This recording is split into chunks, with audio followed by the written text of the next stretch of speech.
It's a strange thing to be erased from your own story. My name is Malcolm Reyes, and at 47 I'm estranged from my only daughter Ava. 10 years ago I wouldn't have believed it. The little girl I stayed up with during fevers, whose ballet recitals I never missed, she's gone from my life. My ex-wife Selena and I divorced when Ava was 13. Our marriage had been dead for years. Selena wanted more, and I was too busy working to notice she'd checked out.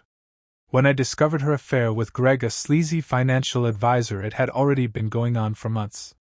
Selena moved in with him 3 weeks after our divorce was final. I fought hard for shared custody of Ava, and for a while it worked. Every other week she stayed with me. I kept her routines, cooked her favorite meals, and made time for her no matter how late I got home. I even started therapy to ensure my anger towards Selena didn't affect Ava. But slowly things changed. Ava became distant, less talkative. She started missing our weekends, claiming she had plans or school projects at her mom's. I could feel her slipping away, but I couldn't understand why. There were no tantrums, no accusations, just silence. Then came the day I'll never forget, her high school graduation. I'd been texting her all week asking where to meet, what time to bring the flowers. No response. I thought maybe she was overwhelmed. Then I saw the photos online. Selena had thrown a massive graduation party for Ava with banners, catered food, family, and Greg beaming beside her like he was her biological father. Ava had captioned it, "The two people who've always had my back." I wasn't invited, not even mentioned. I didn't confront her that day. I just sat in my car and cried, the kind of cry that shakes your ribs and leaves your throat raw, not from anger but from grief. I had lost her not to death but to deception. I later learned the truth from my sister, who still kept in touch with Selena's family. Selena had been rewriting our history. She told Ava I left them, chose work over family, and cheated first. She claimed Greg had stepped up while I walked out. She twisted everything, playing the victim in a story where she was the one holding the knife, and Ava believed her. For a while I still tried. I sent gifts, called on birthdays, left messages that were never returned. The final blow came when Ava turned 21. I called to wish her a happy birthday, and she finally picked up. "Greg is the only real dad I've ever had," she said. "You were just there." That was the last time we spoke. I didn't fight back, I didn't beg. I just whispered, "Okay," and hung up. I've built a new life since then. I remarried 2 years ago to Tanya, who has 2 sons from a previous marriage. Though I was cautious at first, they've accepted me more warmly than my own blood ever did. Last month I received a letter from Ava. She apologized. Apparently Greg had been arrested for financial fraud, embezzling money from his clients for years. When everything crashed, Selena finally confessed that she had manipulated Ava all those years, weaponizing her love to punish me for the divorce. Ava said she was sorry that she didn't know who to believe back then and chose wrong. I haven't written back. Not because I want revenge, but because sometimes walking away is the only way to protect yourself from people who only love you when it's convenient. I gave her my best years, my best effort, my unconditional love, and when she was old enough to choose, she chose someone else. I won't hate her for it, but I won't forget it either.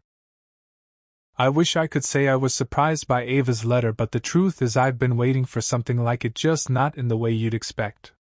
When you've been painted as the villain in someone else's fairy tale, you learn to live in the shadows.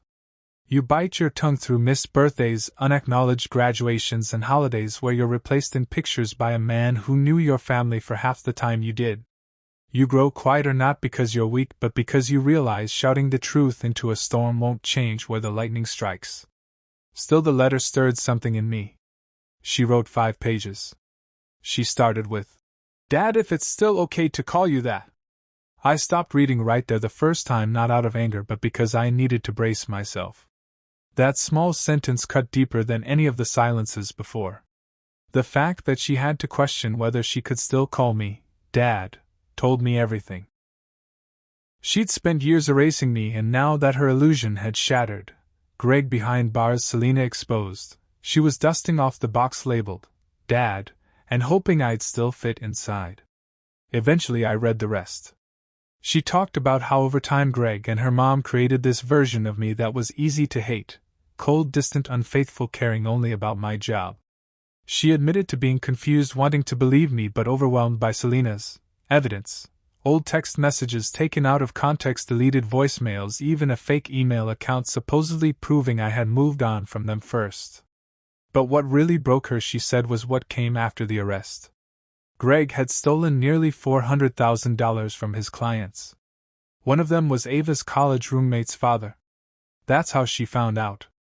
The FBI showed up and Ava learned that nearly everything Greg had ever bought for her, her car, her study abroad trip, even part of her tuition, was with stolen money. Then came the whispered conversations between Selena and Greg, recorded jailhouse calls Ava found when she dug deeper. Her mother admitted to manipulating her. "It was the only way I could get even," Selena said. "He destroyed me. I just wanted Ava to love someone better." That line alone told me Selena never really knew who I was. I had sacrificed so much, not just money or time, but my peace, my identity, my pride. I let myself be dragged through courtrooms and parenting plans just to stay in my daughter's life, and all the while Selena was turning Ava into a weapon and Greg into a shield. The last paragraph of Ava's letter was the hardest to read. "I know it's too late to undo the years, but I hope it's not too late to know you again. I don't want anything from you, just a conversation. I want to hear your side for once." That letter sat on my desk for 3 weeks. Every day I'd pick it up, unfold it, read it again, and every time I'd feel something different: anger, sorrow, grief, exhaustion. I didn't respond immediately. Instead, I revisited old photos, not just of her but of me, who I was back then. I wasn't perfect. I made mistakes. I missed a few piano recitals, came home too late, sometimes got short-tempered when I was stretched thin. But I showed up. I didn't abandon her. I didn't feed her lies. I didn't poison her childhood to win points. I raised her with honesty and love, and that counts for something even if no one noticed at the time. Eventually I wrote her back a simple message. "Ava, I got your letter. I want to believe you're sincere.